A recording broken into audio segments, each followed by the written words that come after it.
The air in the Xandor Prime collection zone tasted like ozone in disappointment. It was a thick metallic haze that clung to the back of the throat, the kind of atmosphere that suggested the universe had forgotten to finish scrubbing this particular corner of the sector.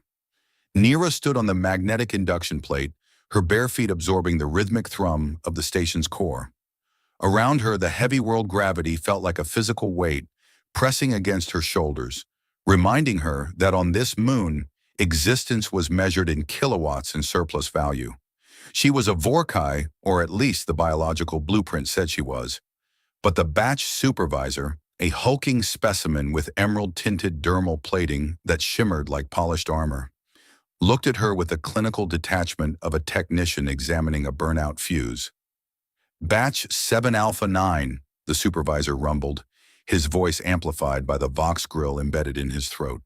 "Designation, Naira. Age, 23 cycles. Status, non-reactive." He reached out a massive clawed hand and raked it across Nira's forearm. In a standard Vorkai, the skin would have flared into a crystalline shield, a reactive defense mechanism built into their DNA to withstand the high-pressure mines of the gas giants. Under the supervisor's touch, Nira's skin remained stubbornly, offensively soft. It turned a dull red where his talons pressed, a human-like bruise forming almost instantly. "Smooth skin," a voice jeered from the crowd of scavengers and mid-tier merchants. "What good is a Vorkai without the plating? She'll pop like a pressurized grape in the deep shafts." "Silence," the supervisor snapped, though his eyes remained on his digital ledger. "She is functional for low-gravity labor. Endurance rating, 68%. Tech aptitude, unknown. The syndicate has authorized a debt transfer. 400,000 credits or the equivalent in service hours. Who opens the contract?" Nira stared straight ahead, her gaze fixed on the flickering holographic advertisements for synthetic protein bars swirling above the square. She had spent 23 years being an inventory error. In the creche modules, they had waited for her plating to emerge, for the diamond-hard scales to break through her gums and coat her limbs. It never happened. She was the Vorkai who remained soft in a galaxy of jagged edges. The silence in the square stretched, thin and jagged. Pity was a rare commodity on Xandor Prime. Apathy was the standard currency. A merchant in a grease-stained flight suit shook his head. "I don't need another mouth to feed if it can't haul ore. Give her to the reclaimers. At least her biomass is worth 20 credits. Naira didn't flinch. She had heard the math of her own demise since she was 6 years old. She adjusted the single strap of her salvage bag, feeling the weight of the wire cutters and the small, unauthorized data spikes she'd hidden in the lining. "I'm standing right here," Naira said, her voice cutting through the hum of the square. The supervisor blinked, his mechanical eyelids clicking. He hadn't expected the asset to speak. "Assets do not negotiate terms, Naira." "If I'm being liquidated, I'd like to know if the buyer is literate," she countered, her eyes scanning the faces. "I wouldn't want to work for someone who can't read a diagnostic report." A small ripple of amusement moved through the crowd, quickly stifled. Then the sound of heavy boots echoed on the rusted metal floor. A man approached from the eastern hangar road. He was tall, though he carried the slouch of someone who had spent too much time under low ceilings. His coat was a patchwork of military-grade Kevlar and local textiles, thick with the gray dust of the outlands. Following him were 5 children, ranging from a lanky boy with eyes like flint to a small girl dragging a broken droid arm. The man stopped at the edge of the induction plate. He looked at the supervisor, then at Nira. His eyes were the color of a dying star, gray, cold, and exhausted. He wasn't looking for a bargain. He looked like he was looking for a way out of a very long day. "What's the assignment?" the man asked. His voice was a low rasp, the kind you got after inhaling too much coolant vapor. "Debt transfer," the supervisor said, his tone shifting to something more professional. "General labor, maintenance, hauling, or security, though as you can see, the security rating is negligible."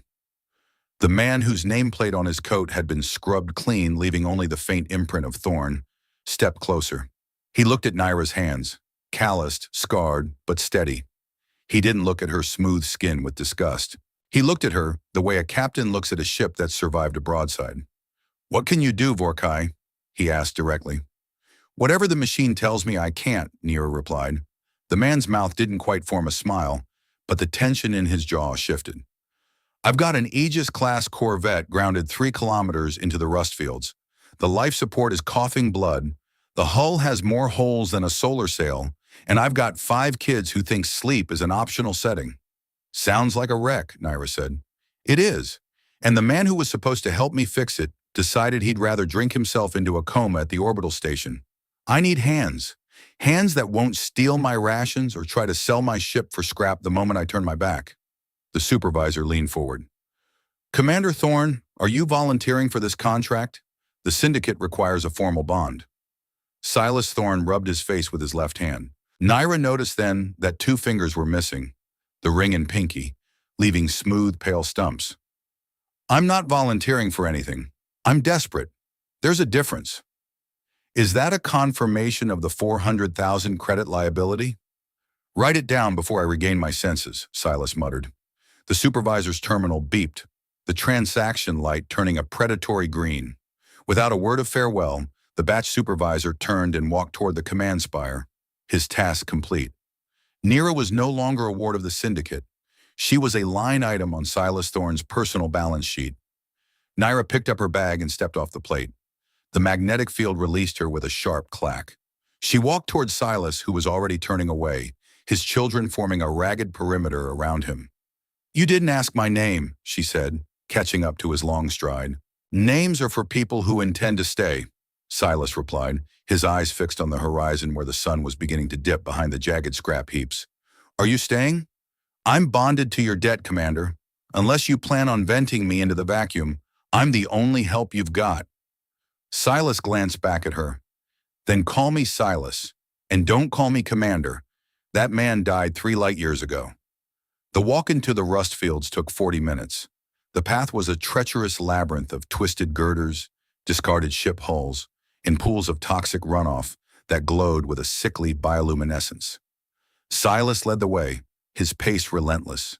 Behind him, the children moved with a silent, practiced efficiency. The oldest boy, whom Silas called Kalen, carried a bundle on his back that moved rhythmically. Naira watched the bundle. A small, pale hand reached out from the folds of the heavy fabric, grasping at the dust-heavy air before retreating. That's a human infant, Naira observed. Kalen didn't look back. Brilliant. She's observant, Dad. She's a baby, Naira corrected, her voice flat. Why is an 11-cycle-old carrying a high-fragility biological unit in a radiation zone? Kalen stopped and turned. He was 12, maybe 13, but his face was carved from the same hard cynicism as his father's. Because she's my sister, and because Dad's hands are busy with the perimeter sensor. Does she have a designation? A name? Kalen's jaw tightened. Ask him. I'm just the transport. He turned back to the road, his shoulders hunching as if to shield the baby from Nira's curiosity. The girl in the middle, the one with the broken droid arm, slowed down until she was walking beside Nira. She looked up, her face a mask of permanent suspicion. You're ugly, the girl said. Nira looked down at her. Compared to what? The scrap metal or the radiation clouds? The girl, Alara, blinked. Just ugly. You don't have the shiny skin. You look unfinished. Maybe I'm just the prototype, Nira said. The finished versions usually break under pressure anyway. A younger boy, dirt smeared across his cheeks like war paint, let out a jagged laugh. I like her. She talks like a droid. Quiet, Jax, Kalen snapped. The house, if it could be called that, appeared as a dark silhouette against the glowing gas giant on the horizon. It was a Corvette-class ship, the Aegis, half buried in a dune of metallic sand. Its once white hull was scorched and pitted, its engines long since stripped for parts. It looked like a titan that had fallen in battle and decided to become a hill. This is it, Silas said, stopping at the base of the ramp. It isn't pretty, and the air scrubbers sound like a dying beast, but it's pressurized. Nira looked at the sagging ramp and the flickering emergency lights near the airlock. The secondary seal is leaking. I can hear the pressure differential from here. Silas turned, his gray eyes narrowing. Eyes. You can hear a seal leak? I told you, Nira said, shifting her bag. I hear the things the machines are trying to hide. She walked past him, her feet finding the familiar resonance of metal. She didn't look for a room. She looked for the terminal. She didn't need shiny skin to know that in this house, the only thing more broken than the ship was the man who owned it. The interior of the Aegis smelled of stale recycled air, old grease, and the unmistakable scent of crowded humanity. It was a cramped, utilitarian space where every centimeter of bulkhead had been repurposed for storage or survival. Emergency cables snaked across the floor like synthetic vines, and the hum of the ship's reactor was an uneven, thudding vibration that suggested a looming mechanical heart attack. Silas dropped his gear by the mess table, a scratched piece of polymer bolted to the deck. Kalen, get the seedlings settled.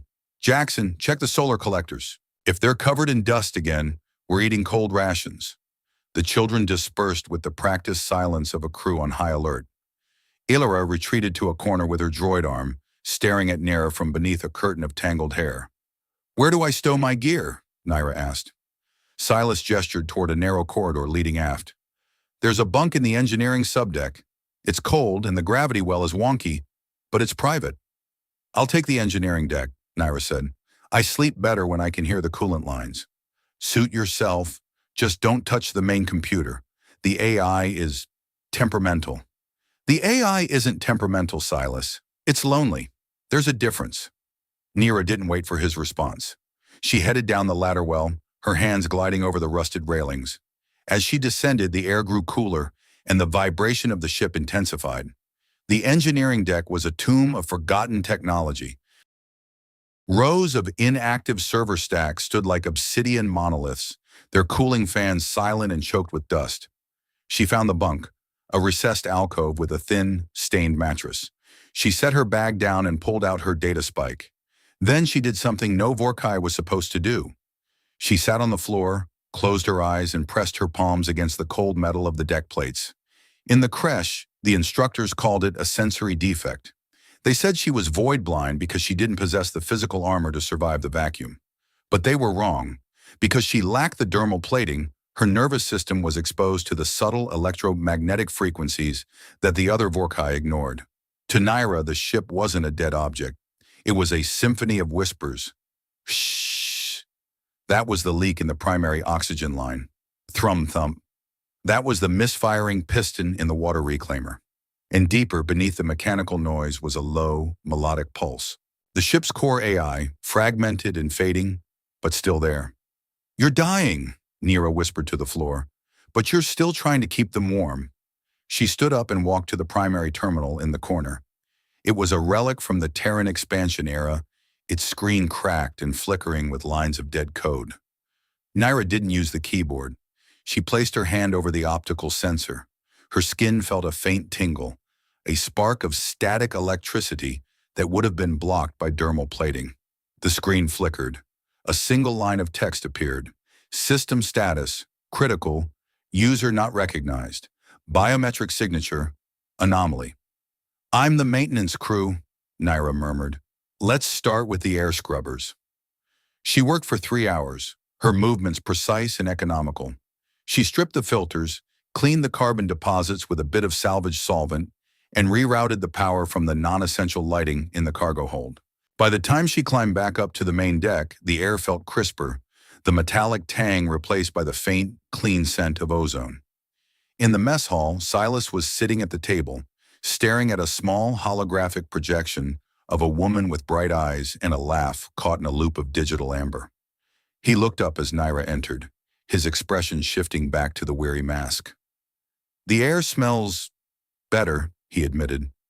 I bypassed the secondary baffle, Naira said, helping herself to a nutrient pouch from the dispenser. It was choked with dust. You were losing 15% of your oxygen flow to back pressure. Silas watched her as she tore the top off the pouch and began to eat. Most Vorkai I've met don't bother with efficiency. They just hit things until they work or break. Most Vorkai have the plating to survive the breakage, Naira said, her voice cool. I had to learn how to fix things before they exploded. It's a survival trait. From the back of the ship, a sound erupted. It wasn't a cry, not exactly. It was a long, sustained vowel, a high, wavering note that sounded like a question left unanswered. Silas stiffened. His hands, the one with the missing fingers, clenched into a white-knuckled fist on the table. He didn't move. He didn't look toward the sound. The baby is awake, Nira said. Kalen will handle it, Silas replied, his voice flat. Kalen is 12 cycles old. He's currently trying to realign the solar array in a dark hangar. Then Ilara will... Ilara is 7. She's staring at a broken droid arm, as if it's her only friend in the world. Nira set the nutrient pouch down. Why won't you go to her, Silas? The silence that followed was heavy, pressurized. Silas looked at the holographic loop of the woman. Every time I look at that child, I see the moment Rin died. I see the blood on the flight suit. I see the stars through the cracked cockpit glass. The baby didn't kill your wife, Silas. The universe did. There's a difference. Is there? Silas stood up, his chair scraping harshly against the deck. I provide for her. I keep this wreck pressurized. I buy the milk supplements. Isn't that enough?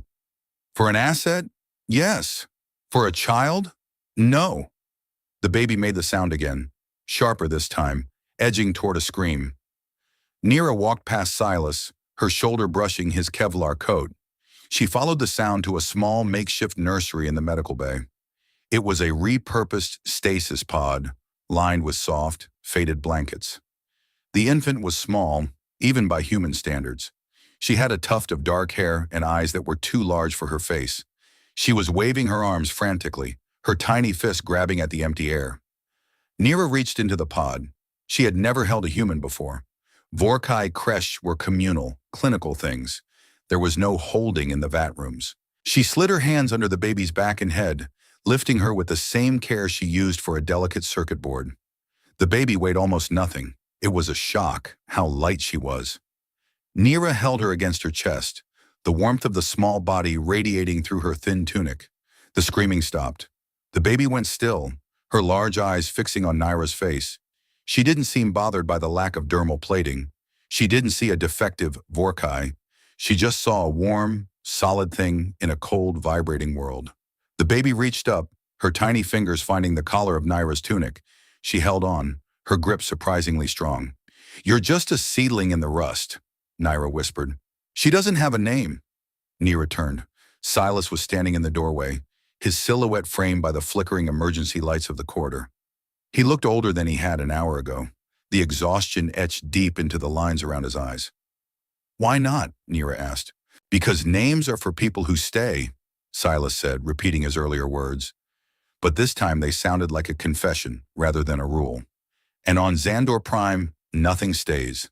Not the ships, not the sun, not the people we love. She's staying, Nira said, looking down at the infant. She's holding on to my collar. That's a choice. And if a 3-month-old can make a choice, so can you, Commander. Silas didn't answer. He turned and walked back into the shadows of the mess hall, leaving Nira alone in the med bay with the unnamed child. Nira sat in the technician's chair, the baby still curled against her. She could hear the ship's heart beating beneath them, the steady rhythmic pulse of the life support system she had just fixed. Teeth don't make the bite, Nira whispered to the baby, echoing an old Vorkai proverb she'd heard in the mines. And plating doesn't make the warrior. She stayed there until the baby fell asleep, her small fist still locked onto Nira's shirt. Outside, the winds of Xandor Prime howled against the hull, carrying the dust of 1,000 dead civilizations. But inside the Aegis, for the first time in 18 months, the air was clean, and the silence was no longer a scream. Nira closed her eyes, letting her consciousness drift into the ship's wiring. She was a fam, a defective unit, a debt transfer. But as the seedling breathed against her heart, Nira realized that in a world of scrap and rust, being unfinished just meant you had more room to grow. The morning on Xandor Prime did not arrive with a sunrise so much as it did a slow thinning of the toxic amber fog that choked the horizon. Inside the belly of the Aegis, the cycle began with the rhythmic thud of the gravity stabilizers trying and failing to find a true center. Nira woke before the internal chronometers struck 6 in the morning. She did not need a clock. Her body was tuned to the erratic pulse of the ship's reactor, a low-frequency hum that vibrated through her teeth and settled in the marrow of her bones. For a Vorkai without dermal plating, the world was an endless broadcast of vibrations. Every friction of metal on metal, every leak of coolant, and every whispered word in the corridors felt like a physical touch against her skin. She sat up in her narrow bunk on the engineering subdeck. The cold was a living thing down here, a damp metallic chill that seeped from the bulkheads. A standard Vorkai would have been oblivious to it, their crystalline scales providing a thermal barrier that could withstand the freezing methane storms of the outer rim. Naira, however, felt every degree of the drop. She reached for her salvage bag and pulled out a thermal wrap, winding it tightly around her torso. It was a human garment, discarded and stained with oil, but it served a purpose. She climbed the ladder to the main deck, her movements silent. In the mess hall, the air was slightly warmer, though it still carried the lingering scent of recycled protein and unwashed bodies. She found Ilara sitting in her usual corner, the broken droid arm resting in her lap like a wounded pet. The girl did not look up when Naira entered. She was focused on a tangled nest of copper wiring protruding from the elbow joint, her small fingers twitching with a frustration she didn't have the words to express. "You are putting too much tension on the feedback loop," Naira said, her voice low so as not to wake the others sleeping in the bunks nearby. Ilara flinched, her shoulders hunching. She looked at Naira with a glare that was half suspicion and half desperate curiosity. "It is broken," the girl whispered, her voice like the rustle of dry leaves. "It will not click." Naira walked over and knelt on the deck plates beside her. She didn't reach for the arm immediately. She knew the importance of boundaries in a house where everyone felt like they were drifting in a void. If you force the click, you will snap the fiber optic filament. Then it will not just be broken, it will be dead. "What is the difference?" Ilara asked. "Death is a permanent state of zero signal," Naira replied. "Broken is just a temporary interruption in the flow." "Give me your hand." Ilara hesitated, then extended her small, grime-streaked hand. Naira took it gently. To any other Vorkai, the girl's skin would have felt like nothing, a faint texture beneath their hardened scales. But to Naira, it was a map of heat and pulse. She guided Ilara's fingers to a small, recessed button hidden beneath the joint casing. "Do not push it with your strength," Naira instructed. "Listen to it. Feel the vibration of the spring. It is waiting for the right frequency, not the right force." They sat in silence for a long minute. The ship creaked around them, a deep groan of stressed metal. Then a soft, satisfying metallic snap echoed through the corner. The droid arm's fingers twitched once, twice, and then curled into a loose fist. Ilara's eyes widened, a tiny crack appearing in her mask of permanent scowl. "It clicked," she breathed. "It recognized you," Naira said, standing up. "Machines are like people, Ilara. They do not like being told what to do. They like being understood." The girl looked at the droid arm, then up at Naira. She didn't say thank you. She wasn't ready for that kind of vulnerability yet, but she didn't look away either. She sat there, cradling the arm, her fingers tracing the path Naira had shown her. Naira moved toward the primary engineering console, leaving the girl to her small victory. She had a larger problem to solve. For 3 days, she had felt a persistent itch in the ship's electromagnetic field, a sharp, repetitive spike that didn't align with any of the known life support or propulsion systems. It was a ghost in the circuit, a signal that felt too clean and too intentional for a wreck like the Aegis. She accessed the ship's core through the auxiliary port, bypassing the primary interface where Silas would notice her activity. Her fingers danced over the optical sensors, her smooth skin absorbing the data streams like a sponge. In the creche, the instructors had called her a glitched unit because she could not armor herself. They never understood that by removing the armor, they had inadvertently created a living antenna. She dove deep into the ship's ancient operating system, past layers of corrupted navigation logs and discarded mission parameters. There, buried in the low-level BIOS of the long-range comms array, she found it, a pulse. Every 300 seconds, a burst of compressed data was being broadcast on a high-frequency syndicate band.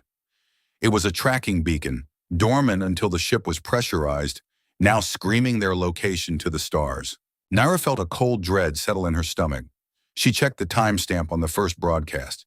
It had started the moment she fixed the primary oxygen baffle. She had inadvertently rung the dinner bell for the Vorkai Syndicate. The air behind her shifted. She didn't need to turn to know it was Silas. His heavy boots made a distinct hollow sound on the deck plates, a walk that carried the weight of a man who had seen too many losing battles. "You're up early," Silas said, his voice a gravelly rumble. "I thought Vorkai preferred to conserve energy until the sun hit the collectors." "I am a smooth skin, remember?" Nira said, her eyes not leaving the screen. "I do not have the luxury of passive thermal regulation. I have to keep moving or I freeze." Silas leaned against the bulkhead, his two-fingered hand resting on the hilt of a heavy magnetic wrench. "What are you looking at? I told you to stay out of the core." "I was looking for the source of the power drain in the galley," Nira lied, her voice steady. "But I found something else instead." She stepped aside, allowing him to see the flickering code on the screen. She didn't explain it. She wanted to see if the old commander still had his tactical instincts. Silas stared at the lines of data for 10 seconds. Then his face went pale, the gray light of the amber morning catching the sharp lines of his jaw. "A syndicate burst," he whispered. "Every 5 minutes," Nira confirmed. "It is embedded in the hardware, Silas. It is not a software glitch.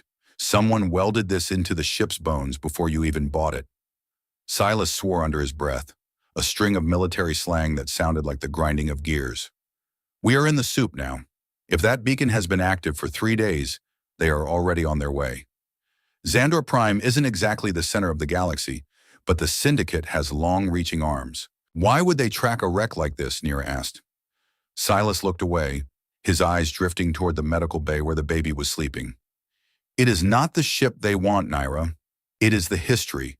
This ship was part of the evacuation fleet during the fall of Heliox. It carries logs that could embarrass a lot of high-level officials in the Syndicate. I thought I had scrubbed them. I thought I had made this ship invisible." "You cannot make a ghost invisible, Silas," Nira said. "You can only lay it to rest." "How long until they get here?" Silas asked, his voice regaining some of the sharp authority she had sensed when they first met. "Based on the warp gates in this sector, 3 days if they are being cautious, 2 if they are hungry." Silas looked at his hands, then at the ship around him. He looked like a man who was calculating the burn rate of his own life. "We cannot fight them, not with 5 kids and a ship that is more rust than metal. We have to bug out." "To where?" Nira asked. "Xandor Prime is a graveyard. If we leave the atmosphere in a ship that cannot hit warp, we are just a slow-moving target in a very big shooting gallery. Then we hide in the dirt," Silas said. "We take what we can and head into the deep trenches. The radiation there will scramble any short-range scanners." "The radiation will also scramble your children," Nira pointed out. "Kalen might survive it for a week. The baby? She would be 0 signal in 48 hours. Silas slammed his hand against the console, a sound like a gunshot in the quiet mess hall. "Then what do you suggest, Vorkai? You are the one who knows their ways. You are the one they made." Nira looked at her smooth, bruised arms. "They made me to be a failure, Silas. They made me to be discarded. But they didn't realize that when you discard something, you lose control over it." She turned back to the screen, her eyes reflecting the glowing green text. "We do not run, and we do not hide. We feed them what they want to see." Silas narrowed his eyes. "Explain." "I can rewrite the burst," Nira said. "I cannot stop it from broadcasting, but I can change the data inside the packet. I can make them think the ship is drifting 3 sectors away. I can make them think we are a derelict drifting into a black hole. But I need more than just this terminal. I need a Cortex bridge." Silas shook his head. "No. I have seen what those things do to people. It is a direct link between the brain and the machine. It burns out the neural pathways. You will be a vegetable before you finish the first line of code." "For a human?" "Yes," Nira said. "For a standard Vorkai with a hardened cranium. Maybe. But for me? My brain is already tuned to the frequency. I have been listening to this ship since the moment I stepped on the ramp. I am not going to burn out, Silas. I am going to finally turn the volume up." Silas looked at her, really looked at her, for the first time since the auction. He saw the quiet desperation in her eyes, the need to be more than a line item on a ledger. He saw a mirror of his own ghosts. "I do not have a bridge," he said quietly. "I know where to find one," Nira replied. "There is a reclaimer station 5 kilometers north. They strip the neural links from dead pilots. It won't be pretty, and it won't be legal, but it will work." Silas looked toward the back of the ship, where the sound of the baby's waking whimpers began to drift through the air. He looked at Alara, who was still cradling her droid arm in the corner. Then he looked at Nira. "Check your 6, Vorkai," Silas said, a ghost of a smile touching his lips. "If we are going to do this, we do it at 0:30. I will get the gear ready. You go find that bridge." Nira nodded, her heart hammering against her ribs. For 23 years, she had been a defect. Today, she was going to be the reason they survived. The trek to the Reclaimer station was a descent into a mechanical underworld. Xandor Prime was a world built of layers, each one representing a different era of galactic failure. The surface was a crust of oxidized iron and discarded hull plates, but beneath that layer were the deep trenches, where the heavy machinery went to die. Nira moved through the jagged canyons of scrap with a fluidity that surprised her. Without the weight of dermal plating, her body felt light, almost ethereal in the low gravity of the moon. She navigated by the hum of the buried power lines, feeling the static electricity in the air like a physical map. The amber fog had turned to a deep, bruised purple as the gas giant overhead eclipsed the sun, plunging the rust fields into a deceptive twilight. The Reclaimer station was a jagged spire of twisted titanium, rising out of a sea of shattered glass. It was run by the Skags, a collection of outcasts and cybernetic addicts who made their living by harvesting the last drops of value from the dead. As Nira approached the perimeter, she felt the sharp bite of a proximity sensor scanning her biometric signature. "Identify or be reclaimed," a metallic voice rasped from a hidden speaker. Nira didn't stop. She didn't have time for the usual formalities of the scrap trade. "I am Nira of the Ash Ridge," she called out, using the name of the clan that had sold her. "I am here for a neural bridge. I have credits, and I have trade." A heavy door at the base of the spire groaned open, revealing a tunnel lit by flickering red emergency lights. A figure stepped out, its body a chaotic mess of organic limbs and poorly integrated chrome. Its eyes were glowing blue optics that whirred as they focused on her. "A Vorkai without her shell," the Skag hissed, its voice a mixture of static and organic wetness. "How rare. You look so soft, little one." "Soft, like a piece of fruit waiting to be peeled." "I am not here for a conversation," Nira said, reaching into her bag and pulling out a handful of high-grade copper coils she had salvaged from the Aegis. "I need a Cortex bridge, Mark IV or higher, functional." The Skag reached out a clawed hand, its fingers clicking as it inspected the coils. "These are clean, old Terran tech, hard to find in this sector. But a bridge is a heavy price. What else do you have?" Nira felt the air around her begin to vibrate. It wasn't the ship this time. It was the atmosphere. A rust storm was forming, a massive wall of ionized dust that could strip the skin from a human in minutes. She could hear the high-pitched whistle of the wind as it began to whip through the scrap canyons. "I have information," Nira said, her voice hardening. "The Syndicate is coming. They are following a beacon. If you are still here when they arrive, they will turn this spire into a crater. Give me the bridge, and I will scramble the signal. You get to keep your scrap, and I get my part." The Skag's optics flared. The Syndicate? Here? In 2 days, Nira lied, shortening the timeline to increase the pressure. Maybe less. They don't like reclaimers, especially ones who sit on their old tech. The Skag hissed, a sound of pure agitation. It turned and vanished into the darkness of the spire, returning a moment later with a small silver box. It looked like a crown made of thorns, a series of fine, needle-like probes protruding from a central processing unit. "It is a Mark VI, the Skag said, thrusting it toward her. It belonged to a navigator who didn't know when to disconnect. "It is hungry, Vorkai. Be careful it doesn't eat your mind before you finish your work." Nira took the box, the cold metal feeling like ice against her palms. "Thank you." The Skag didn't respond.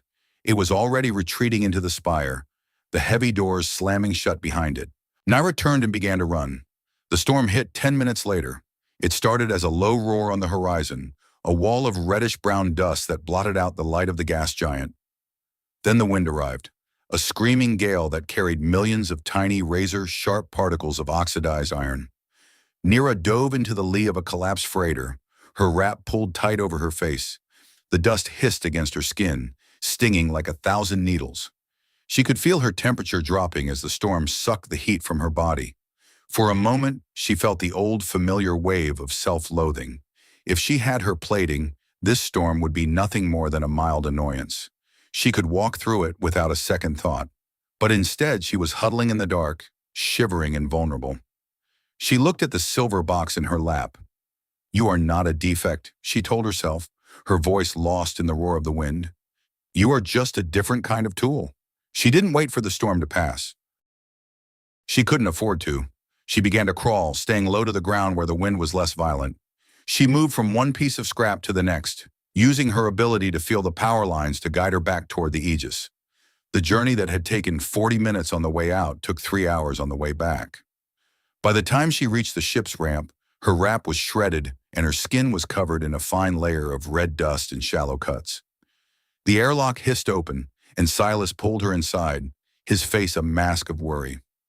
"You are a fool," he snapped, though he was already wrapping a heavy blanket around her. "I thought you were zero signal. The storm is a Category 4. "I got it," Nira gasped, holding up the silver box. "I got the bridge." Silas took the box, his expression grim. "You are bleeding." "It is just rust," Nira said, her teeth chattering. "Is the ship holding?" "The hull is screaming," Silas said, leading her toward the mess hall. "But we are still pressurized. The kids are in the central hub. It is the safest place if we take a breach." As they entered the main cabin, Nira saw the children huddled together on the deck. Jackson was holding a flashlight, its beam dancing nervously over the flickering overhead lights. Elara was still holding her droid arm, her eyes wide with terror as the ship groaned under the pressure of the storm. Kalen stood by the med bay, the baby in his arms. The infant was crying, a thin, exhausted sound that tore through the noise of the wind. "She won't stop," Kalen said, his voice cracking. "She is scared, Dad." Silas stopped, his gaze fixed on the crying child. He looked like he wanted to run, to vanish into the shadows of the engine room and never come back. The trauma of his wife's death was a physical wall between him and his daughter. "She is not scared of the storm, Kalen," Nira said, her voice gaining strength as she pushed off the blanket. "She is scared of the silence." She walked over to Kalen and took the baby. Her hands were still cold, but her heart was racing. She held the infant against her chest, the small body shaking with every sob. Nira didn't look at Silas. She looked at the child. "You have a name, little one?" Nira whispered, her voice barely audible over the wind. "You just haven't heard it yet." She began to hum, not a song she had learned, but a melody she had felt. It was the song of the ship, the low, steady thrum of the life support, the rhythmic heartbeat of the reactor. It was a sound of stability in a world of chaos. The baby's crying slowed. She snuggled deeper into Nira's chest, her tiny fingers finding the shredded collar of the thermal wrap. Within minutes, her breathing evened out, and she fell into a deep, exhausted sleep. Nira looked up at Silas. He was staring at her, his eyes unreadable. In that moment, the commander was gone, replaced by a man who was utterly lost. "How do you do that?" Silas asked quietly. "I listen, Silas. That is all I have ever done.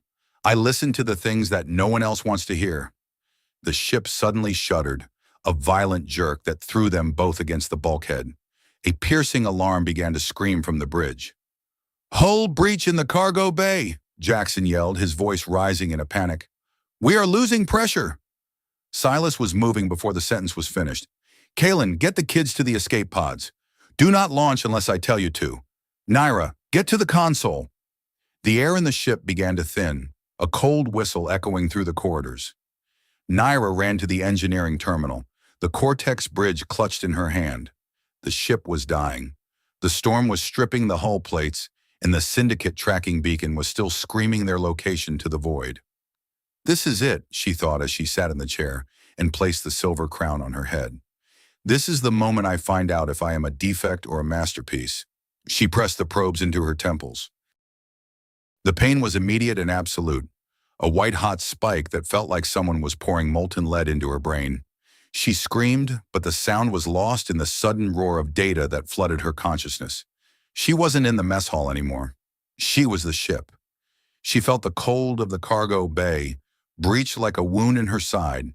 She felt the strain of the stabilizers like a cramp in her legs, and she felt the tracking beacon, a burning, invasive itch at the base of her skull. Naira. The voice was faint, a digital whisper from the ship's fragmented AI. It was the lonely ghost she had sensed earlier. Help us. I am here, Naira thought, her mind weaving through the lines of code. I am holding on. She found the beacon's broadcast protocol. It was a complex, multi-layered encryption, designed by the best minds the Syndicate could buy. To any human, it would have been an impenetrable wall. To a standard Vorkai, it would have been meaningless noise, but to Naira it was a song. A discordant, ugly song that she knew how to harmonize. She began to rewrite the code. She didn't delete the beacon, she redirected it.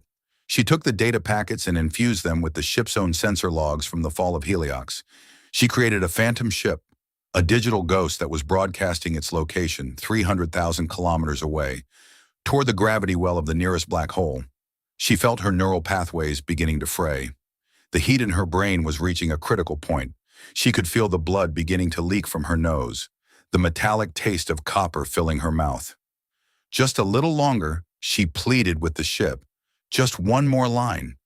Suddenly, she felt a different sensation, a hand on her shoulder, not a digital hand, but a physical one. It was heavy, warm, and missing 2 fingers. Hold on, Naira. Silas's voice boomed in her head, distorted by the bridge, but unmistakably him. I have the breach sealed. I have the power redirected to your console. Do not let go. Naira let out a breath she didn't know she was holding. With a final desperate surge of will, she slammed the last piece of code into place. The beacon's frequency shifted. The discordance vanished, replaced by a clean, deceptive melody. The phantom ship was born. To any Syndicate scanner, the Aegis had just jumped into the void, leaving nothing behind but a trail of digital dust. Naira disconnected the bridge, the probes ripping from her skin with a spray of blood. She collapsed onto the deck plates, her mind a blurred mess of static and pain. The world slowly came back into focus. The alarms had stopped. The ship was still groaning, but the whistle of the pressure leak was gone. Silas was kneeling over her, his face a mask of terror and relief. You did it, he whispered.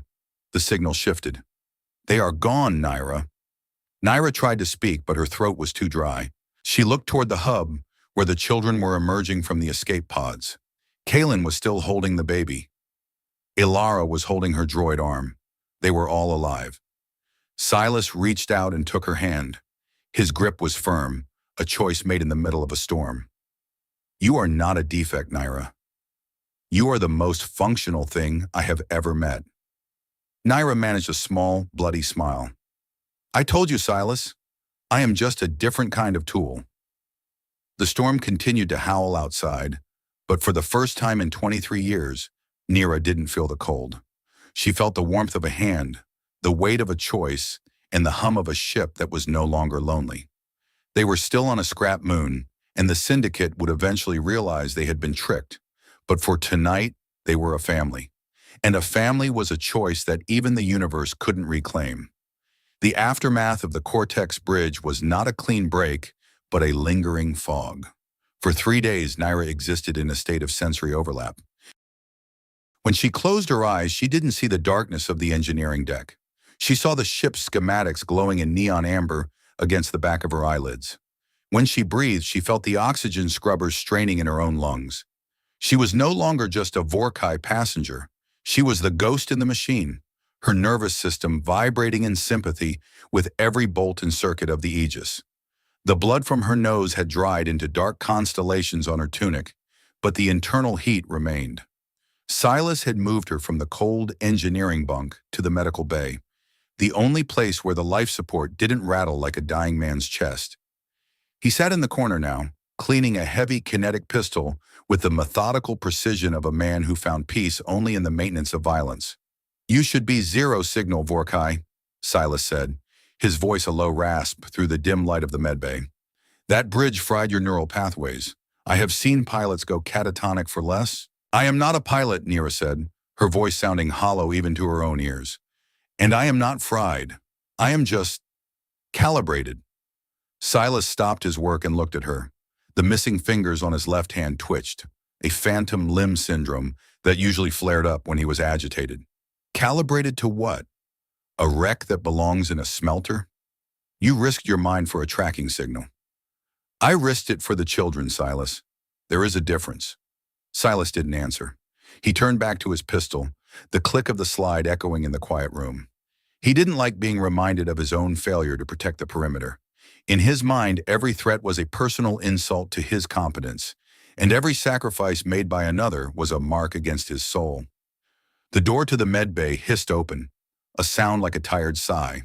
Ilara stepped inside, her broken droid arm tucked under one arm and a small bundle of salvaged fiber optic cables in the other. She stopped 3 paces from nearest bed, her eyes darting between Silas and the Vorkai.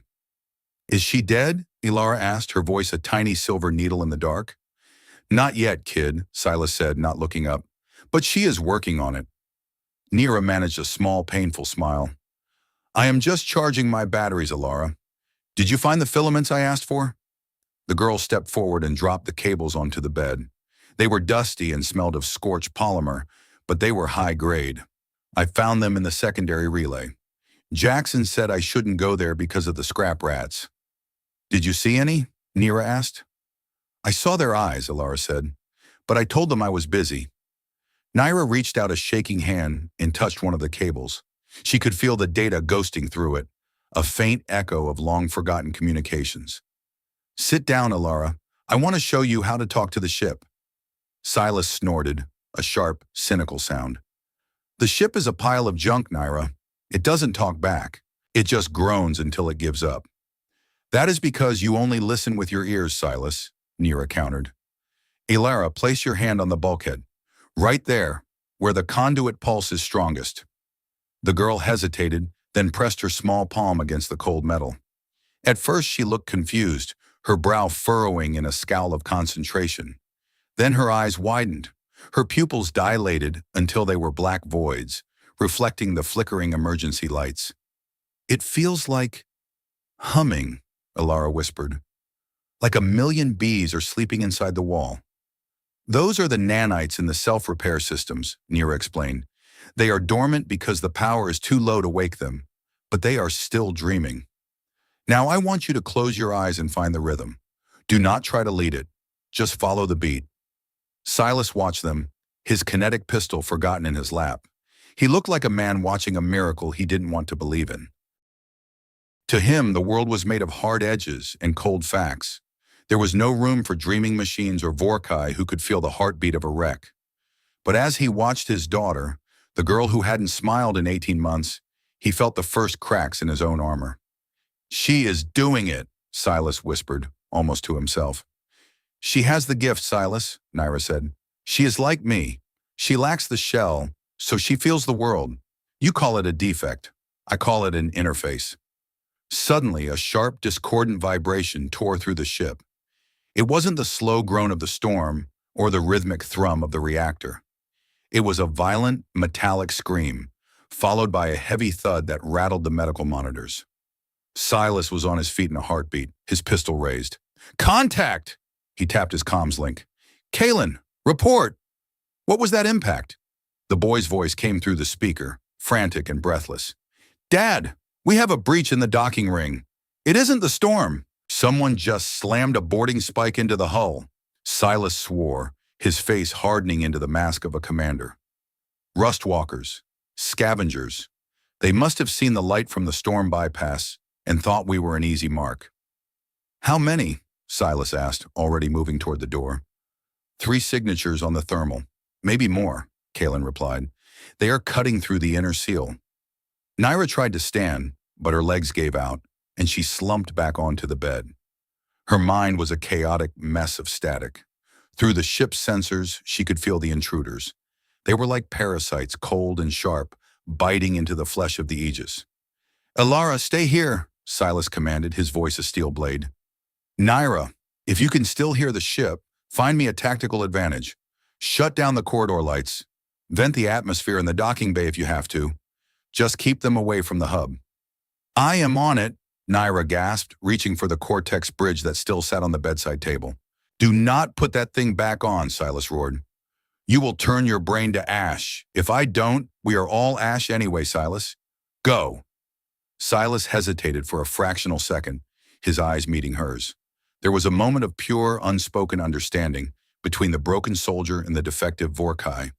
Then he vanished into the corridor, his boots drumming a frantic rhythm on the deck plates. Nira grabbed the bridge. Her hands were shaking so violently she could barely align the probes. She felt Alara's hand on hers, steady and small. I will help you, the girl said. I can see the bees now. I can tell them where to go. Nira looked at the child. She saw the terror in her eyes, but beneath it, she saw a burgeoning strength. This was the test. Not the battle with the scavengers, but the choice to stand together when the world was falling apart. Connect me, Alara, Nira whispered. The girl pressed the probes into Nira's temples. The white-hot pain returned, but this time it was different. It wasn't a solitary agony. She felt Alara's presence in the data stream, a small, bright light that guided her through the darkness. Together, they dove into the ship's systems. They found the docking ring. The scavengers were through the first seal, 3 hulking figures in jury-rigged environmental suits, carrying plasma torches and jagged scrap blades. They were laughing, their voices echoing through the ship's internal comms. Easy pickings, one of them rasped, his voice a distorted croak through a damaged Vox grill. Just a bunch of runaways and a pile of high-grade titanium. Kill the adults, keep the kids for the slave markets. Nira felt a surge of cold fury. She didn't think, she acted. She reached into the power grid and yanked the breakers for the docking corridor. The lights died instantly, plunging the scavengers into a pitch-black tomb. What the frag, one of them yelled. Check your thermals. They have no thermals, Alara whispered in Nira's mind. I hid them in the steam. Nira realized the girl had opened a coolant vent, filling the corridor with a thick, freezing mist that scrambled the scavenger's sensors. They were blind, stumbling in a mechanical fog of their own making. Now, Silas, Nira thought, broadcasting the message through the ship's internal speakers. They are at the junction, 3 meters ahead of you, to your left. Silas moved like a shadow. He didn't need lights. He had spent years fighting in the dark voids of the outer rim. He stepped out of a maintenance hatch, his kinetic pistol barking 3 times in rapid succession. The shots were loud, heavy thuds that carried the weight of a man who had nothing left to lose. 2 of the scavengers went down, their suits spraying pressurized fluid and blood into the mist. The third turned, swinging a jagged scrap blade, but Silas was already inside his guard. He hammered the butt of his pistol into the man's helmet, shattering the faceplate. The scavenger collapsed, gasping as the ship's recycled air, thin and cold, rushed into his lungs. Clear, Silas panted, his voice echoing through the comms. But there is a second spike. They are hitting the cargo bay. Nira felt the new intrusion. It was larger, heavier. A salvage tug was trying to rip the cargo doors right off their hinges. If they succeeded, the decompression would pull everyone in the hub out into the toxic atmosphere of Xandor Prime. I cannot hold the cargo doors, Nira realized, her neural pathways screaming under the strain. The servos are too weak. They are going to pull us apart. Alara, find the nanites, Nira commanded. Wake them up. Tell them the ship is dying. The girl closed her eyes, her face a mask of intense concentration. She didn't use code or logic. She used the feeling of the bees. She sent a pulse of pure, desperate energy through the bulkheads, a call to arms for the dormant machines. Deep in the ship's structure, millions of tiny, microscopic robots began to stir. They had been silent for 20 years, buried in the seams of the hull, waiting for a signal that would never come. But now they felt the vibration of the child. They felt the heartbeat of the Vorkai. They swarmed toward the cargo doors, a shimmering wave of silver dust. They didn't repair the doors, they bonded with them. They wove themselves into the metal, turning the rusted titanium into a single, unbreakable plate of diamond-hard alloy. The salvage tug roared, its winch straining until the cable snapped with a sound like a thunderclap. The cargo doors didn't even twitch. The scavengers outside realized the prize was fighting back. They cut their lines and fled into the darkness of the storm, their engines a dying ember in the purple twilight. The ship went quiet. The mist in the corridor began to settle, revealing the carnage of the boarding party. Silas stood among the fallen, his chest heaving, his eyes fixed on the ceiling as if he could see Naira and Alara through the metal. "We held," Silas whispered. Naira disconnected the bridge, the pain fading into a dull, throbbing ache. She slumped against the pillows, her eyes wet with tears. She looked at Alara, who was sitting on the floor, her small hand still resting on the bulkhead. "We did it," the girl said, her voice stronger than it had ever been. "We woke them up." "Yes, we did," Nira said, but the victory was short-lived. As Naira drifted back into the ship systems for one last check, she saw something that made her heart stop. The boarding spike hadn't just been for entry, it was a data tap. The scavengers hadn't just come for scrap, they had been hired. And as they fled, they carried a burst of data with them, a biometric scan of everyone on board. The syndicate didn't just have a location anymore, they had a roster. They knew about the commander. They knew about the defective Vorkai, and they knew about the 5 children who were never supposed to exist. Nira looked at Silas as he entered the medbay, his face streaked with oil and blood. He looked at her, and then he looked at Alara. For the first time, he didn't see a burden. He saw a crew. "We have to move," Silas, Nira said, her voice trembling. "They know who we are now." "I know," Silas said, stepping toward the bed. He reached out and, for the first time, placed his 2-fingered hand on Naira's shoulder. It wasn't a command, it was a promise. "Then we better find a name for that baby, because no one is taking her from this ship. Not while I am still drawing breath." The Aegis was no longer a sanctuary, it was a cage with a timer. The skirmish with the Rustwalkers had proven that their stealth was a myth and their armor was a prayer. In the 3 days following the boarding attempt, the ship was a hive of frantic, desperate activity. Silas spent 20 hours a day in the engine room, his missing fingers flying over the plasma injectors as he tried to coax a warp jump out of a drive that was designed for sublight hauling. Kalen and Jackson were tasked with the exterior repairs, hanging from magnetic tethers in the thin, freezing atmosphere of Xandor Prime. They worked in silence, their faces hidden behind battered breather masks, welding scrap plates over the holes left by the boarding spikes. They were children of the void, learning the hard way that survival was a job that never ended. Naira, meanwhile, was the ship's nervous system. She stayed in the medbay, her mind tethered to the engineering console through a series of long-range cables. She couldn't walk more than 10 paces without her vision swimming, but within the data stream, she was a goddess of the machine. She monitored the oxygen levels, the power distribution, and the perimeter sensors with a vigilance that bordered on obsession. And then there was Alara. The girl had become Naira's shadow, sitting by the bed for hours, her small hand always resting on a bulkhead or a conduit. She didn't talk much, but the silence between them was no longer empty. It was filled with the hum of the ship, a shared language that Silas and the boys could never understand. The theme of their survival was shifting. It was no longer about the debt or the syndicate. It was about the choice to remain a whole unit when every law of the galaxy said they were broken parts. But that choice carried a cost. On the 4th evening, the cost became visible. Silas climbed up from the engineering deck, his face gray with exhaustion. He slumped into the chair at the mess table, his hands shaking so violently he couldn't open his nutrient pouch. Nira watched him through the open door of the medbay, her heart aching for the man who was carrying the weight of 5 lives on his scarred shoulders. "You need to sleep, Silas," Nira said, her voice echoing softly through the ship's comms. "If you burn out now, the drive will never hit prime." "The drive is a fragging mess, Naira," Silas snapped, his voice cracking. "The containment field is leaking positrons. Every time I try to cycle the core, it threatens to turn us into a new star. We are sitting on a bomb, and I am the only one with a wrench." "You are not the only one, Silas," Nira reminded him. "Kalen knows the injectors, Alara knows the nanites, and I know the code." "They are children, Naira," Silas roared, slamming his fist onto the table. "They shouldn't be welding hull plates in a radiation storm. They shouldn't be talking to machines. They should be—" He stopped, his voice failing him. "They should be home," Nira finished for him. "But this is their home, Silas. Because you are here. Because we are all here." Silas buried his face in his hands. "I am failing them. Just like I failed Rin. I thought I could hide them in the rust. I thought if I just stayed quiet enough, The universe would forget we existed. But the universe never forgets a debt. The baby, whom Silas had finally named Myra, began to cry in the corner. It wasn't the hungry cry or the lonely cry. It was a sharp, piercing sound of distress.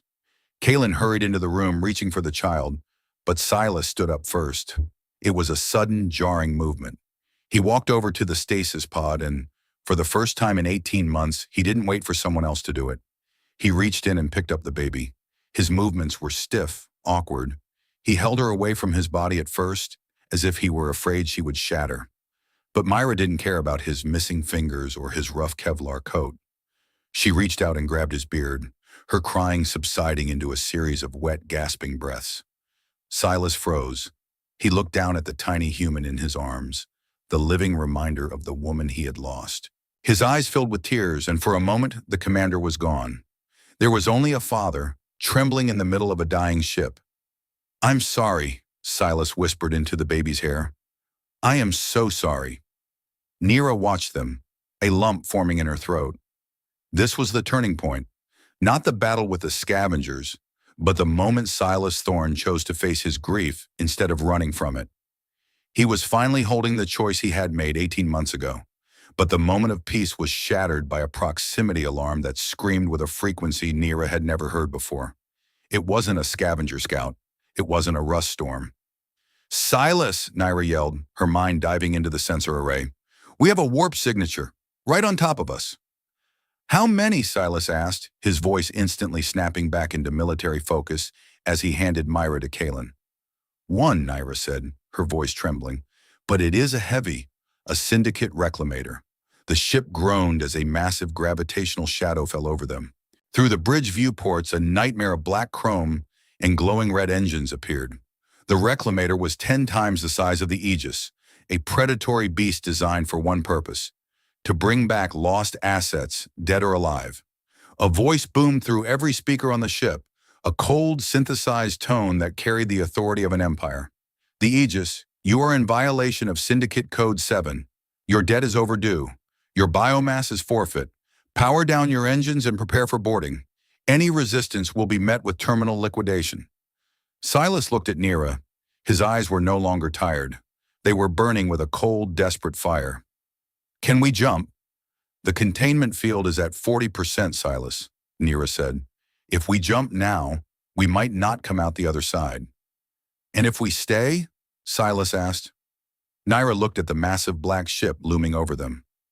"Then we are zero signal." "Then we jump," Silas said. "Kaylin, get everyone into the crash couches. Jackson, Alara, move." "Nira, I need you to bypass the safety limiters on the warp core. Give me everything the ship has." "I will have to stay connected, Silas," Nira said, her hand reaching for the Cortex bridge. "If I lose the connection during the jump, the drive will destabilize."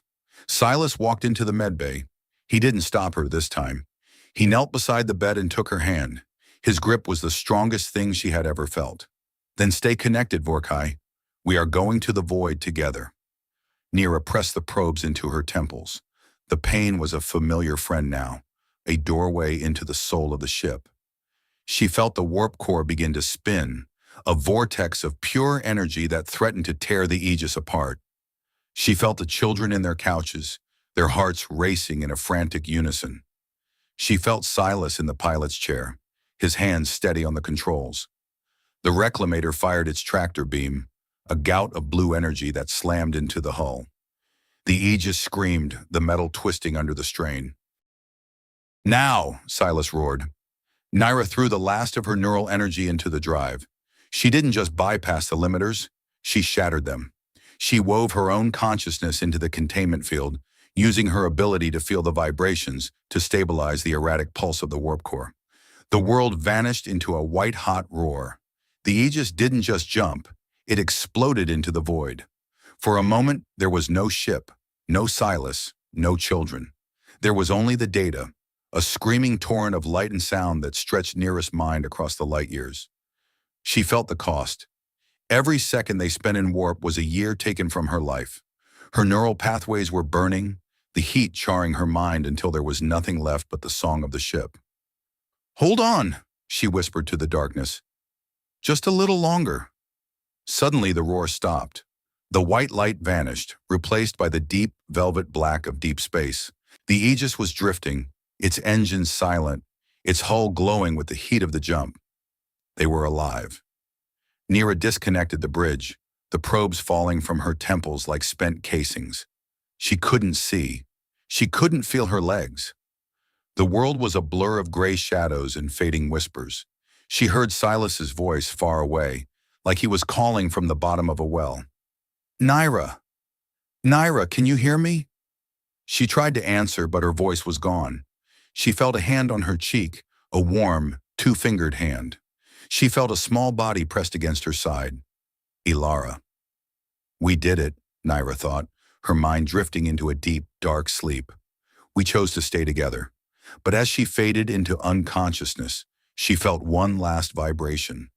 A signal, not from the syndicate, not from the ship. A signal from the void ahead. They were no longer on Xandor Prime. They were in the uncharted territories, and they were not alone. The cost of their survival had been high, but the price of their future was only just beginning to be calculated. The defective Vorkai and the broken commander had found their way into the dark. But the dark was full of things that were much hungrier than the syndicate. The silence of deep space was not a true absence of sound. To Neera, it was a high-frequency vibration that tasted like bitter copper and cold mercury. The Aegis had dropped out of warp 3 sectors away from Xandor Prime, drifting in the shadow of a colossal, shattered ring world known as the Echo Relic.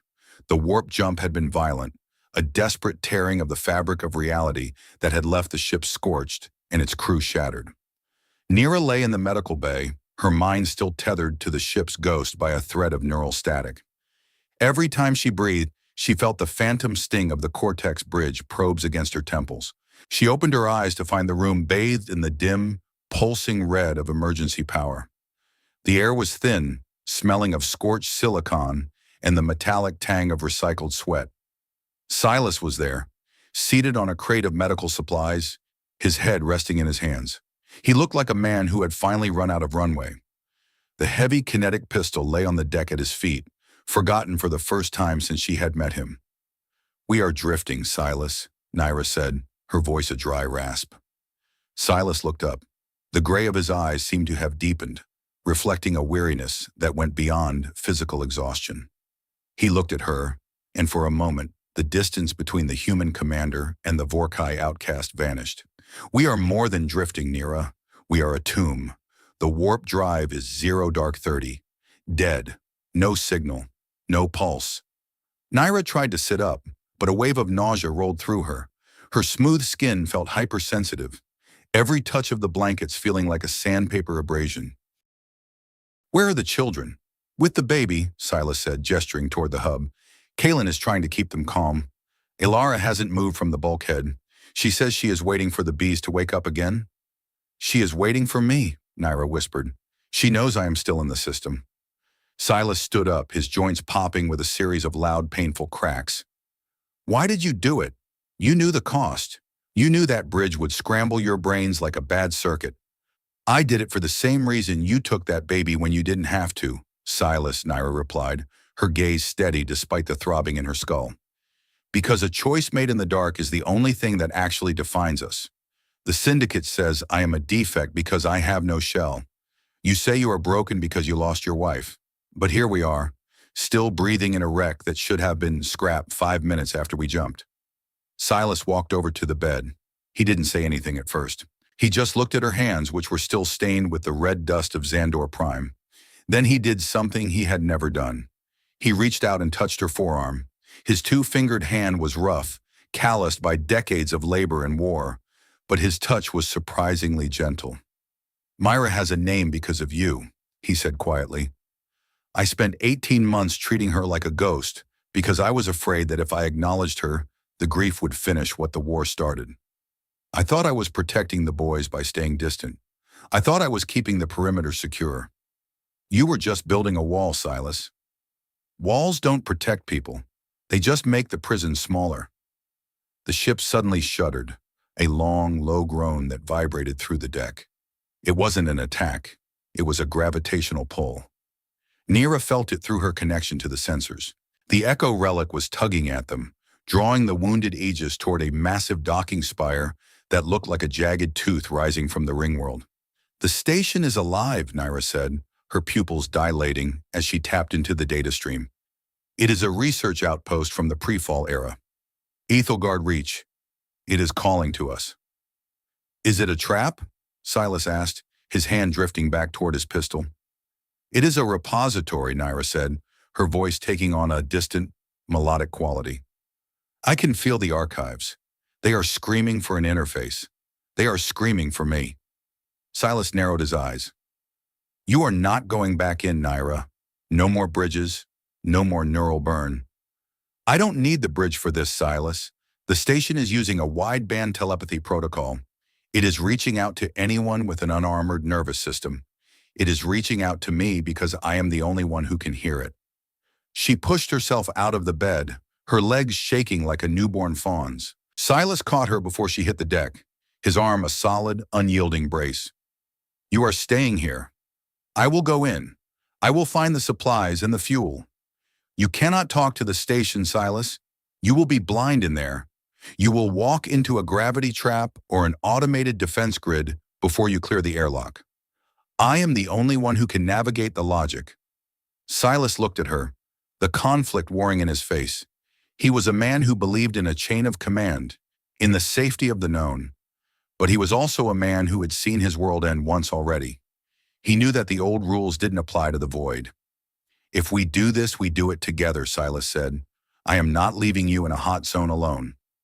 Kalen appeared in the doorway, his face pale, but his jaw set. "I am going too." "No," Silas snapped. "You stay with the kids."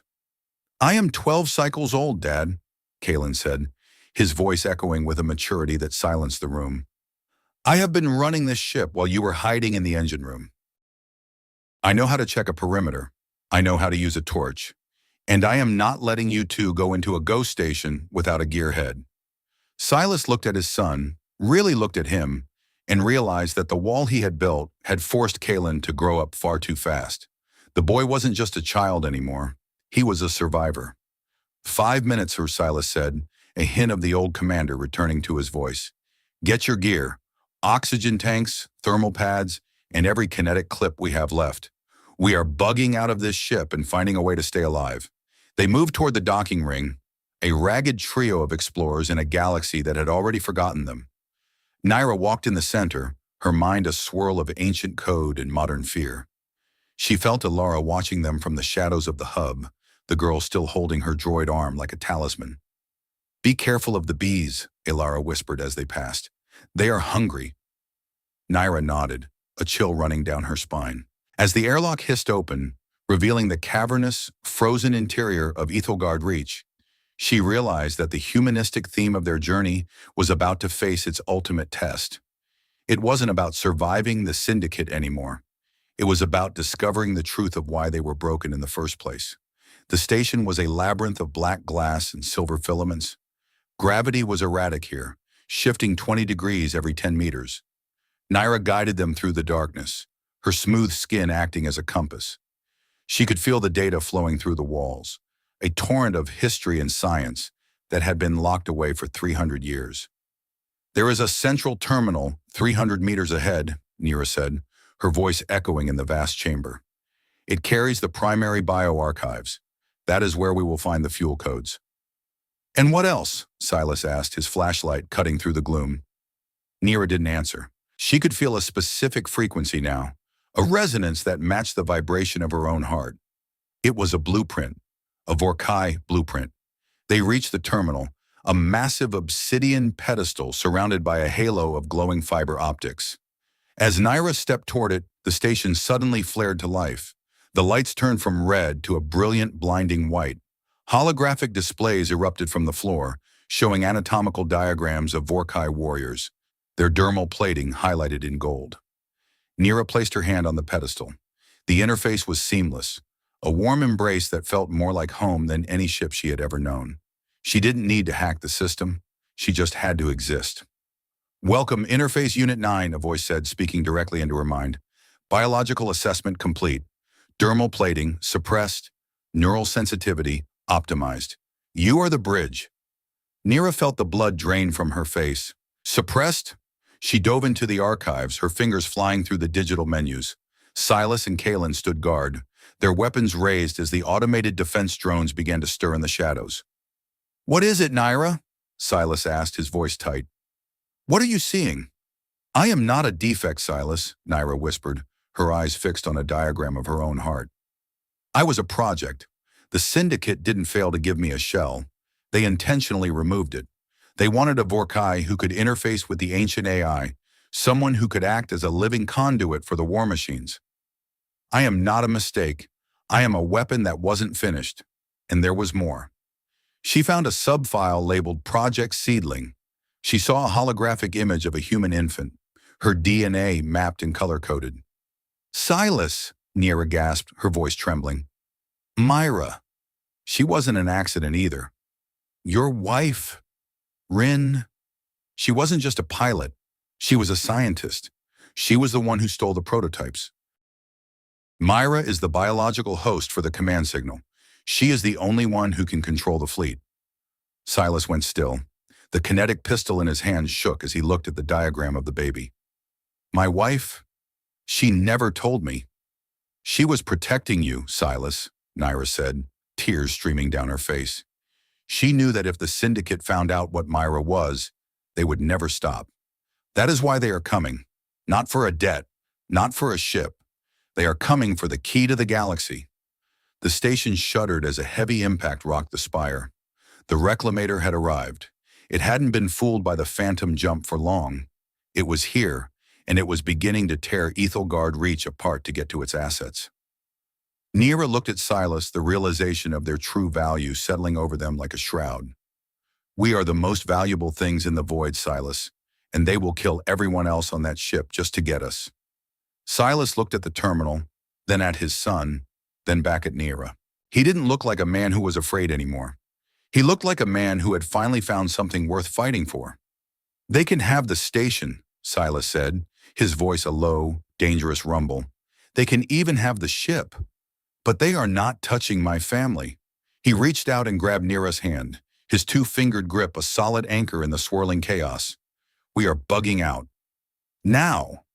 But where? Kalen asked, his eyes wide with terror as the defense drones began to fire. To the core, Nira said, her mind already weaving a new plan. If I can trigger a gravitational collapse in the station, it will create a localized rift. We can use the escape pods to ride the shockwave into the uncharted territories. They won't be able to follow us. It is a suicide mission, Silas said. It is a choice, Silas, Nira replied. Our choice. They began to run, the station falling apart around them as the Syndicate began its final assault. Nira was no longer a defect. Silas was no longer broken. They were a family and they were about to rewrite the laws of the void. The path to the station's core was a descent into a mechanical inferno. The gravity traps had lost their stability, pulling the crew of the Aegis into wild, nauseating arcs across the vast, hollow chambers of Ethelgard Reach. The air was a thick soup of smoke, ozone, and the high-pitched whine of stressed alloys. Every few seconds, the station would groan as the Syndicate reclamator outside hammered it with magnetic pulses, trying to paralyze the ancient systems. Nira led the way, her senses expanded to the point of agony. She wasn't just seeing the corridor, she was feeling the structural integrity of every beam, the flow of coolant in the pipes, and the approaching heat signatures of the Syndicate boarding parties. Behind her, Silas moved with the grim efficiency of a man who had accepted his death long ago and was now just negotiating the terms. Kalen followed, his salvage torch flared to life, cutting through the debris that blocked their path. We have company, Silas roared, spinning around and unleashing a burst of kinetic fire toward a pair of Syndicate drones that had dropped from the ceiling. The drones exploded in a shower of sparks and black fluid, but more were already emerging from the shadows. Do not stop, Nira screamed, her voice cutting through the noise. The core is just ahead. They burst into the central chamber, a gargantuan sphere of blue light that hummed with a power that made the air vibrate. This was the heart of Ethelgard Reach, the singularity that powered the Ringworld's ancient defenses. In the center of the sphere, a series of floating platforms rotated around a crystalline spire. I need to get to that spire, Nira said, pointing toward the center. I have to override the containment field manually. How? Kalen asked, looking at the 100-meter drop below the platforms. I have to jump, Naira replied. Silas grabbed her arm, his fingers digging into her smooth skin. You will never make it. The gravity is too erratic. I can feel the currents, Silas. I can ride the gravitational waves. You have to trust me. Silas looked at the woman who had saved his children, the woman who was a weapon but chose to be a sister. He didn't say anything. He just nodded and stepped back, his pistol raised to cover the entrance. Go. I will hold the line. Nira didn't hesitate. She ran to the edge of the platform and leaped into the void. For a moment, she was weightless. The world became a blur of blue light and rushing air. She felt the gravity pull her down, then push her up, a chaotic dance of forces that would have crushed a human. But Nira closed her eyes and listened to the song of the station. She adjusted her body, twisting in midair to catch a localized upward draft. She was a leaf in a hurricane, but a leaf that knew exactly where it wanted to land. She slammed onto the central spire, her fingers digging into the crystalline surface. The interface was immediate, a surge of power that nearly stopped her heart. Interface Unit 9, specify command, the station rumbled. Collapse the containment field, Naira thought, her mind a focused beam of intent. Trigger a localized singularity. Target, Syndicate Reclamator. Warning, command will result in the destruction of Ethelgard Reach. Survival probability for biological units, 3%. Execute command, Naira screamed in her mind. She felt the station begin to fold in on itself. The blue light of the core turned a deep, violent violet. The humming increased to a deafening roar. Back on the perimeter platform, Silas and Kalen were fighting a losing battle. A dozen Syndicate soldiers had breached the chamber, their black armor reflecting the pulsing light of the dying core. They moved with a clinical, terrifying speed, their plasma rifles spitting bolts of white heat that melted the floor around the commander. Dad! Kalen yelled, ducking behind a piece of fallen machinery as a plasma bolt singed his hair. We are pinned! Silas looked at the soldiers, then at his son, then at Nira on the spire. He realized that this was the moment he had been dreading his entire life. The moment where he had to choose between his duty and his love. Kalen, get to the escape pod at the end of the walkway, Silas commanded, his voice calm and steady. What about you? What about Naira? I am going to get her, Silas said. You get that pod prepped. If we are not there in 60 seconds, you launch. Do you hear me? You launch and you find a way to keep those kids together. No! Kalen screamed, tears streaking his face. I am not leaving you. You are the commander now, Kalen, Silas roared, the authority of 20 years of service behind his voice. Now move! Kalen hesitated, then turned and began to run toward the escape pod, his small frame disappearing into the smoke. Silas turned back to the Syndicate soldiers. He didn't take cover. He walked toward them, his kinetic pistol barking in a steady, rhythmic beat. He was a man made of scars and regrets, but in this moment, he was a giant. He took a hit to his shoulder, then his leg, but he didn't stop. He kept firing until his magazine was empty. Then he drew a heavy combat knife and threw himself into the melee. He wasn't fighting for the Syndicate. He wasn't fighting for the war. He was fighting for the choice he had made in the dark. Naira felt Silas's pain through the station's sensors. She felt his heart slowing, his life force leaking out onto the cold metal of the platform. She screamed, a sound that echoed through the digital archives of the station. I am not losing him, she thought, her mind reaching out to the automated defense grid. She took control of the remaining drones, turning them away from the Syndicate soldiers and toward Silas. They formed a protective circle around him, their shields flaring as they absorbed the incoming fire. Silas, get to the spire! Naira yelled through the internal comms. The rift is opening! Silas looked up, his face covered in blood. He saw the drones, he saw the shimmering violet light of the core, and he saw Naira reaching out to him from the center of the storm. He dragged himself across the platform, every movement an agony of torn muscle and shattered bone. He reached the edge and looked at the spire. It was 10 meters away, surrounded by a swirling vortex of energy. Jump! Naira screamed. Silas leaped. He didn't have Naira's sensitivity or her grace. He fell like a stone, his body buffeted by the gravitational waves.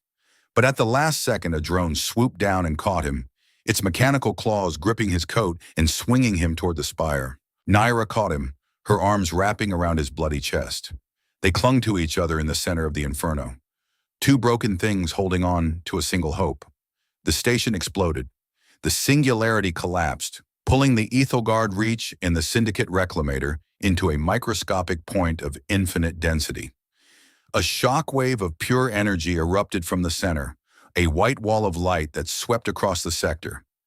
In the middle of the shock wave, a single escape pod was hurled into the void. Inside, Kalen sat with his siblings, holding the baby Myra against his chest as the world turned into a kaleidoscope of colors. He watched the white light consume the station, and for a moment, he thought he was alone in the universe. But then, a second shape emerged from the rift. It wasn't a ship, it was a fragment of the crystalline spire, wrapped in a shimmering blue energy field. It was drifting, its light fading as it entered the deep dark of the uncharted territories. Kalen tapped the sensors, his heart hammering against his ribs. Life signatures? The terminal beeped. 2 signatures, faint but steady. Kalen let out a sob of relief, his head falling back against the seat. They made it. Inside the crystalline fragment, Naira and Silas lay in the quiet dark. The station was gone, the Syndicate was a memory, and they were light years away from anything they had ever known. Silas was breathing heavily, his eyes closed as the nanites in Naira's blood began to flow into him, sealing his wounds and dulling the pain. "You stayed," Silas whispered, his hand finding hers in the darkness. "I chose to stay, Silas," Naira replied, her voice soft and full of a new kind of peace. "We are smooth-skinned now. No shells, no armor. Just us." The humanistic theme of their journey had reached its climax. It wasn't about the power they possessed or the history they carried. It was about the fact that even in the coldest, most indifferent void, a family could be built from the pieces of the broken. They were no longer the inventory of a clan or the assets of a syndicate. They were the architects of their own future.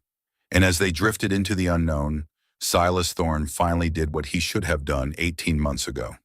He reached out and touched the phantom of his wife, and then he let her go.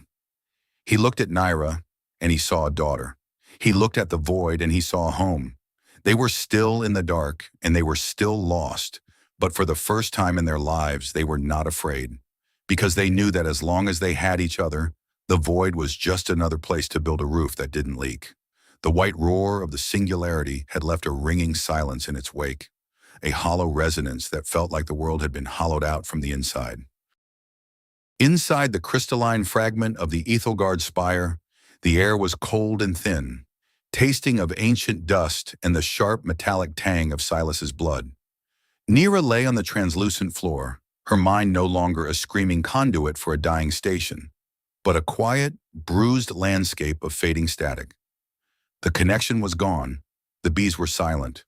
For the first time in 23 cycles, Naira was truly alone inside her own head.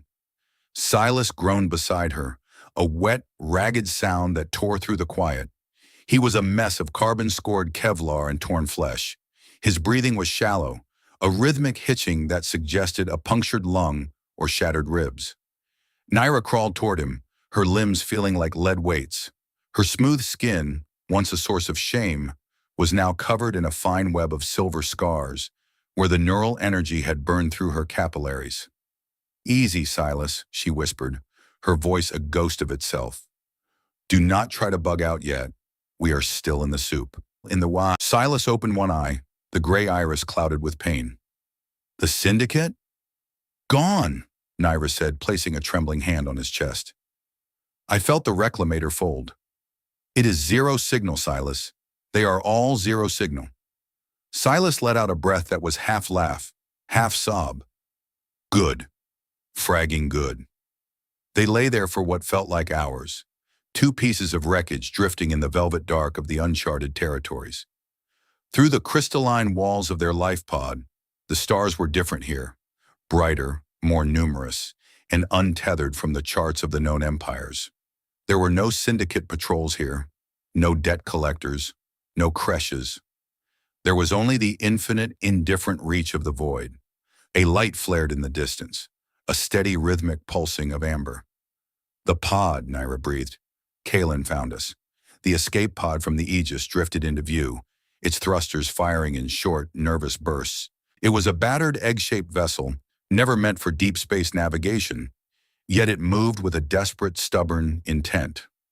As it drew closer, Nira could see the faces pressed against the reinforced glass. Kalen, his face a mask of fierce concentration. Jackson, wide-eyed and pale, and Alara, her small hand pressed against the portal, her lips moving in a silent prayer. The docking was a clumsy, jarring affair.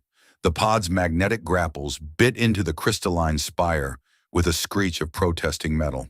The airlock hissed open, and suddenly the quiet was gone, replaced by the frantic, beautiful noise of children. "Dad!" Kalen screamed, throwing himself into the shard. "Naira!"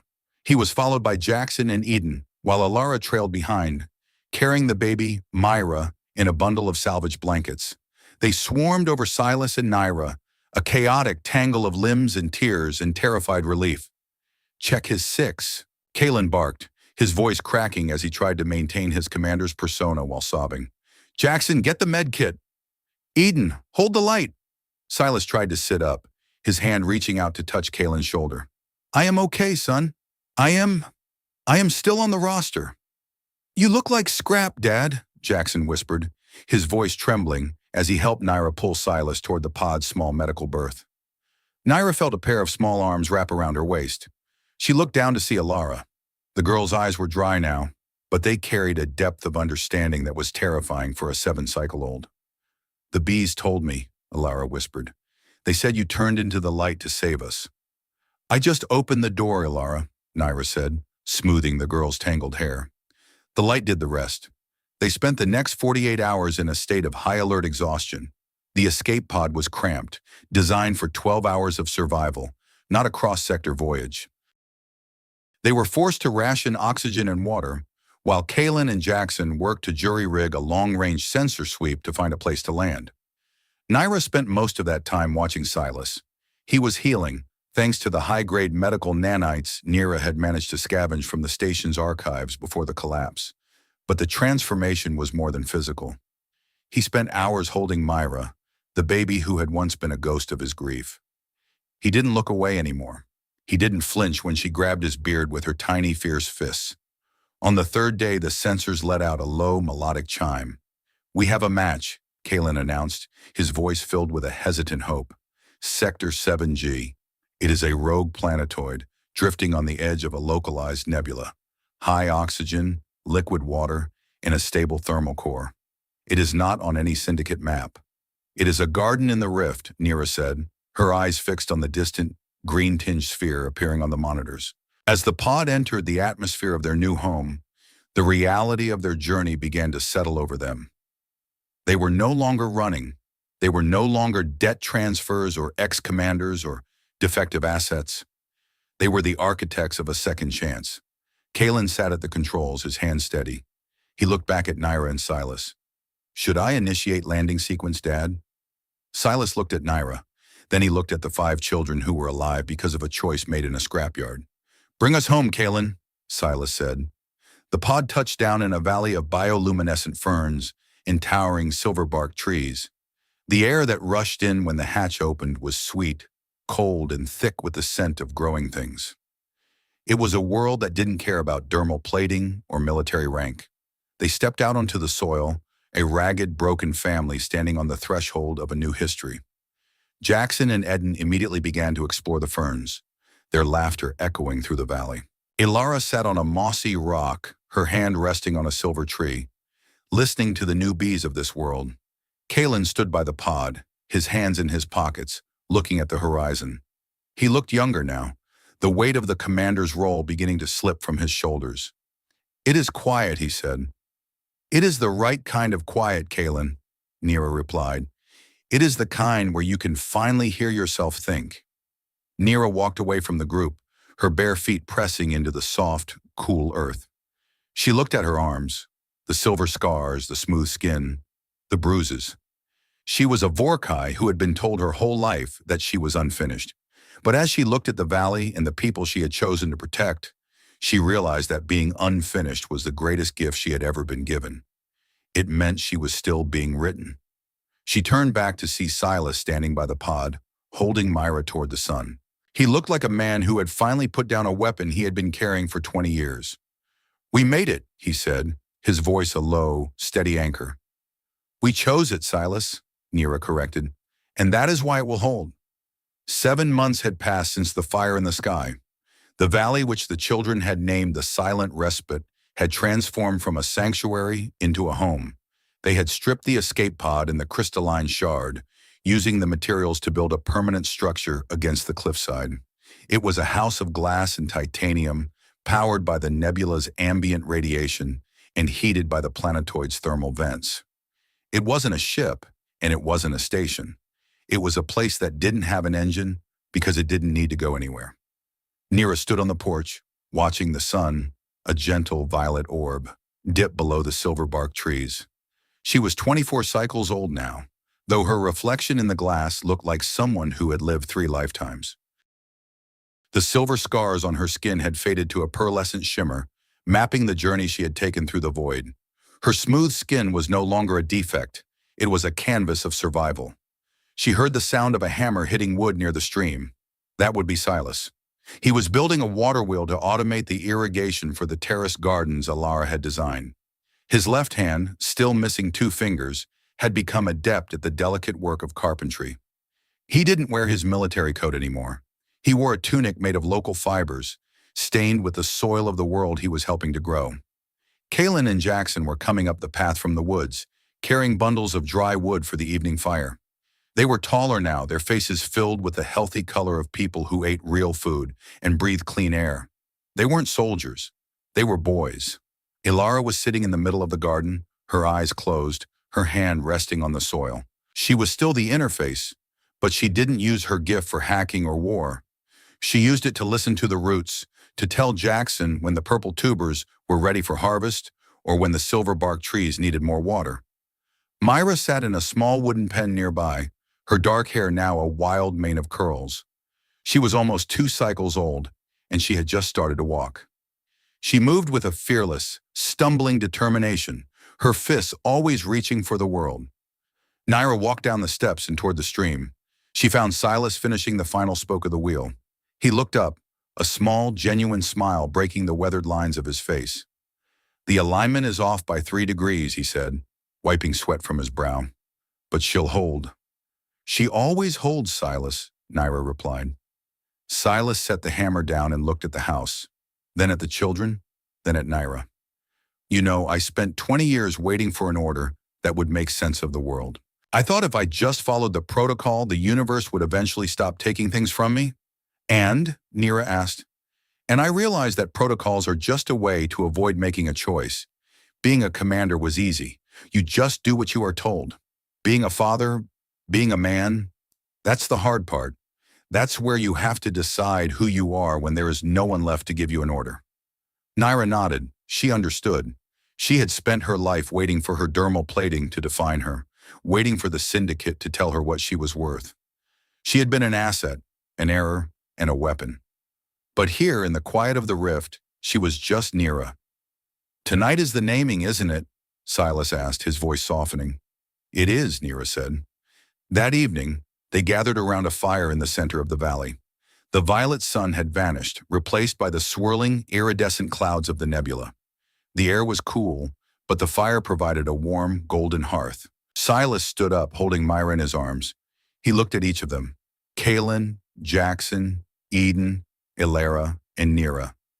He looked like a man who was finally reading a ledger that was in the black. "For 18 months, I called this child a ghost," Silas began, his voice clear and steady.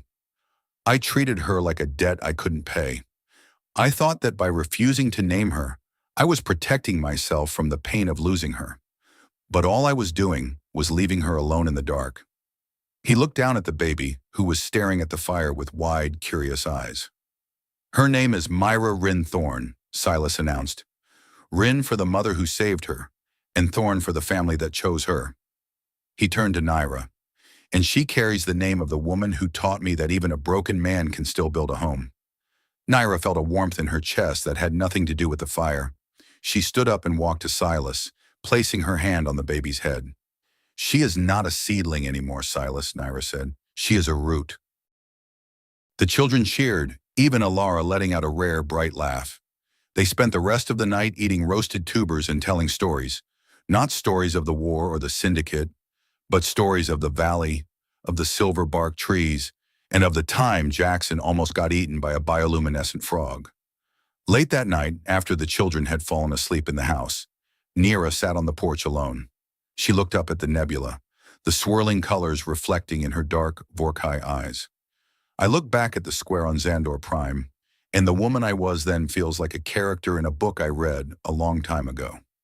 I was standing there, waiting for a price tag to be pinned to my soul, believing that my value was written in the architecture of my skin. I thought that because I didn't have the shell, I was vulnerable. I thought that because I was soft, I was weak. But the void doesn't care about armor. The void only cares about what you are willing to hold on to when the gravity fails. I spent so long looking for the bees, for the machines, for the code to tell me I was real. I didn't realize that I was becoming real with every step I took away from the people who told me I was broken. Humanity, and I use that word for all of us now, Vorkai or Terran, isn't something you are born with. It isn't in the DNA or the dermal plating. It is a series of difficult, deliberate choices. It is the choice to stay when you could run. It is the choice to hold a child who isn't yours until she becomes yours.